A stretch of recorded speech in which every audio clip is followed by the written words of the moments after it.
Silakan. Ya, pasangan nomor 4. Saya menjaga diri untuk tidak terpukau oleh seorang dalang tadi. Jadi, karena saya penggemar wayang sebenarnya. Karena itu saya akan kritis juga. Tadi sangat menarik. Pasangan nomor 4 satu-satunya pasangan yang menyatakan bicara menjadi pemerintahan yang bersih. Yang lain bicara menjadi tegak yang bersih. Tetapi saya ingin ada dua hal yang menarik tadi. Saya pengen lebih jelas bahwa seorang ayah itu tidak hanya kalau perlu intervensi menyuapi. Saya pengen konkret bagaimana ini harus dilakukan dalam sebuah kebijakan pemerintahan terhadap masyarakat Tegal. Saya persilakan. Iya, sesuai dengan apa yang jadi misi kami adalah gerakan cinta desa. Bahwa desa itu adalah penopang pembangunan yang ada di kabupaten. Amat sangat ironis kalau kemudian seorang bupati pemerintahan Kabupaten Tegal tidak memperhatikan desa.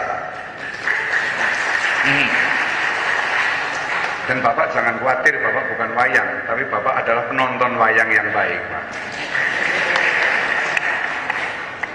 Ya, menarik juga. Tadi pasangan calon nomor 4 ini mengatakan akan menyumbang 500. Saya ingin tahu berapa sih jumlah desa di Tegal itu? Mohon diulangi, Pak. Berapa jumlah desa yang ada di Kabupaten Tegal dan kita akan tahu berapa anggaran yang Anda harus alokasikan kalau nanti Anda jadi bupati. 287 desa. Oh iya, jadi pas sesuai dengan data saya. Ya. Ya. Kemudian berapa persen dari anggaran itu akan digunakan untuk alokasi desa? Kalau dibandingkan total anggaran, karena ini sesuatu yang tidak main-main bicara anggaran. Oke, terima kasih Bapak. Sangat barangkali orang akan mengejar dari mana uangnya yang 500 juta itu. Saya kira bukan diambilkan dari mana-mana, Pak. Cuma ini adalah pada strategi untuk pemindahan dan pelimpahan kebijakan. Kalau dulu adalah kebijakan itu melalui SKPD, tetapi kebijakan ini nanti akan langsung ke desa, rekening itu melalui swakelola. Dan kalau itu melalui swakelola akan mengalami pengiritan yang amat sangat banyak. Kalau SKPD itu tentu saja akan ada fee apa yang namanya proyek, kemudian bati 10%. Oke, Anda mau menggali potensi domestiknya. Ada satu lagi mumpung masih ada waktu 20 detik. Sangat menarik dan memang seharusnya begitulah pelayan publik, maksudnya ngurus KTP itu nggak bayar. Pertanyaannya adalah tetapi pegawai negeri itu gajinya kecil, bagaimana Anda harus mengkompensasi ketika nanti KTP tidak lagi harus ditarik? Ya, waktunya habis ya Pak. Cukup. Tadi Anda mengatakan perlu penguatan kecamatan. Nah, saya ingin tahu Bapak mengeksplorasi lebih dalam mengenai apa yang dimaksud dengan hal ini.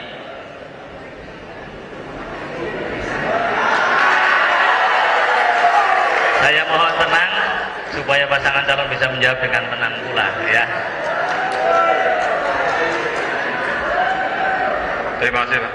Mungkin saya bisa menjelaskan.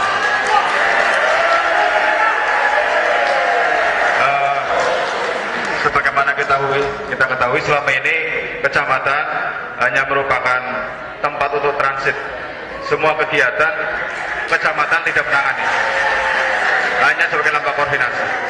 Banyak kegiatan di desa yang itu mestinya bisa dikerjakan oleh desa karena sifat desa itu sendiri, baik dari sisi lokasinya ada kesenjangan antar desa yang satu dengan desa yang lain.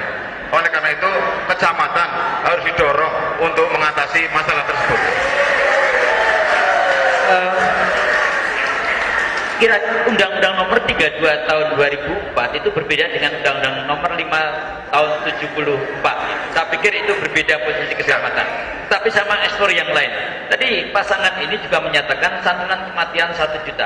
Berapa angka kematian dalam 5 tahun dan berapa anggaran yang akan Anda keluarkan?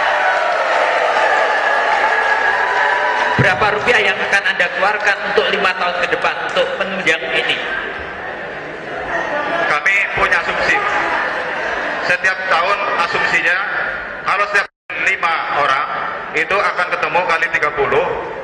kemudian kali 1 juta ada sekitar 1,8 miliar, dan ini masih mampu untuk Kabupaten Tegal bisa menangani masalah ini. Terima kasih.